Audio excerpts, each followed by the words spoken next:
It's a nice sky, that, isn't it? Just a shame about the traffic noise. Because just over the road, there's a nightjar cheering away. The road being the A616, because I'd come to Budby to check for glowworms. Not been for a good couple of weeks, it must be. Yet to have them here this year. So just come along and see whether there's any late stragglers that have come out. But the best thing we might see tonight is this sky. So there's only one thing to do, and that's to begin walking.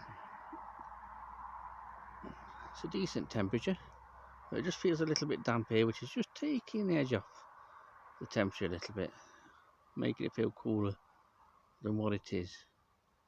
And you may well be able to make out the nightjar calling amongst the noise of the traffic.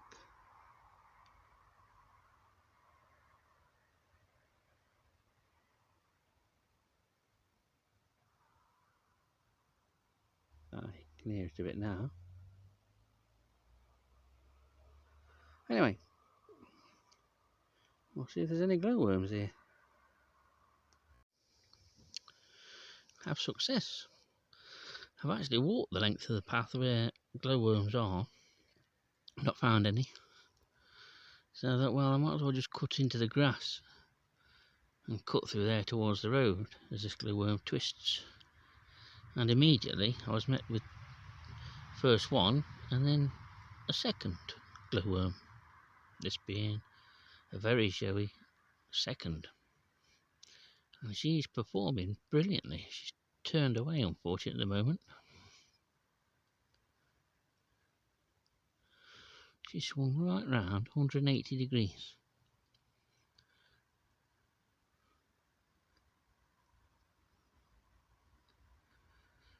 Here she comes, showing all the glowing plates. 3 rows of glowing plates, or 2 main rows consisting of 3 plates each, and then 2 what we used to call the anal plates, which are the 2 smaller plates at the end. Occasionally, above that top row of plates, you can get odd other ones, either 1, 2 or even 3, but they're not common in glowworms. We found over the years of watching these things, and watching them in captivity or in the wild, especially in the field, that females quite often became more active in terms of sort of gyrating, as this one is doing now, the longer that they went unmated. See, now she's stopped, and the gyrating and movement is obviously to attract a male.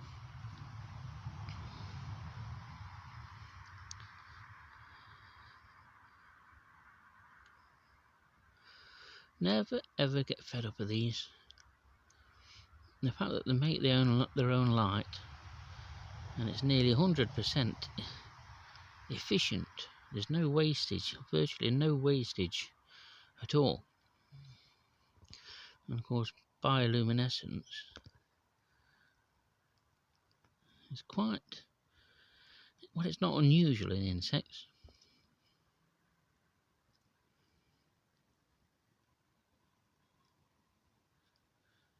It's caused when luciferin and luciferase are mixed together.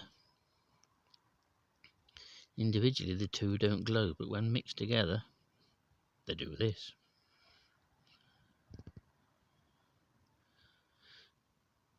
So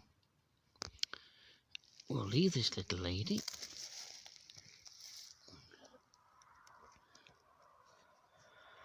safely tucked away in the heathland of Budby. and see what kind of account we get. Listen to this.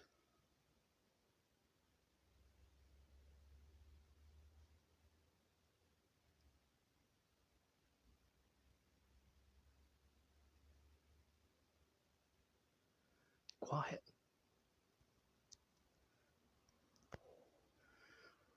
Didn't last long, of course.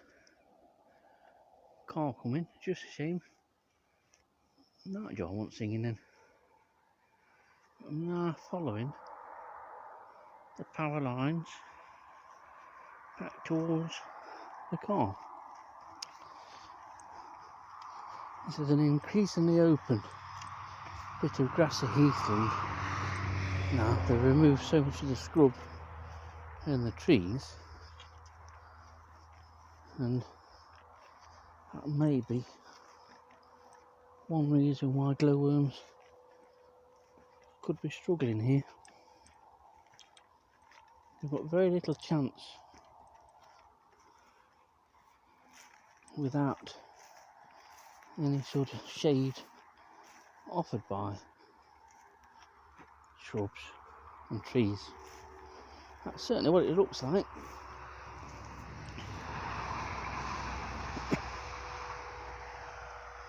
As we look that way, down towards Budby village.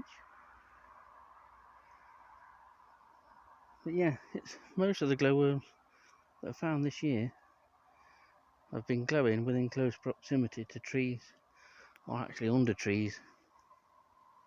There's been a few in the open, but with it being so dry in April, and it was dry in April, everywhere looked like the end of July, after a drought. It has greened up considerably since then.